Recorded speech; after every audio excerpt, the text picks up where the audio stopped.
కొంతమంది చూడండి, చిన్నపిల్లలు బూతులు మాడుతుంటారు. బూతులు అసలు పిల్లలకు బూతులు ఎలాగొచ్చి చెప్పండి మీరు? పరలోకం నుంచి నేర్చుకొచ్చారంటారా? పిల్లలకు పరలోకం నుంచి బూతులు నేర్చుకుని రాలా? దేవుడు బూతులు నేర్పించి భూలోకానికి పిల్లల్ని పంపలా. మరి పిల్లలకు బూతులు ఎట్టొస్తున్నాయి?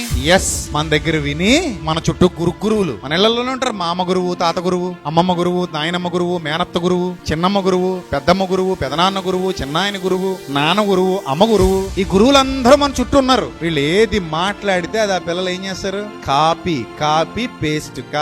పేస్ట్ అనమాట. ఇంకా అది ఒక్కటే తెలుసు. అందుకని మన భాష, మన వేషం, మన మాట, మన తీరు, మన ప్రవర్తన అవన్నీ ఎవరి మీద ప్రభావం చూపిస్తాయి? పిల్లల మీద ప్రభావం చూపిస్తాయి. అందుకే తల్లిదండ్రులే తొలి గురువులు అట పిల్లలకి. తల్లిదండ్రులు ఎవరో? తొలి గురువులు. అందుకే దేవుడు అంటాడు ఎఫెసీ పత్రికలో, నాయనా తండ్రులారా మీ పిల్లలకు కోపము రేపక ప్రభు యొక్క శిక్షలో, ప్రభు యొక్క బోధలో వారిని ఏం చేయండి? పెంచండి.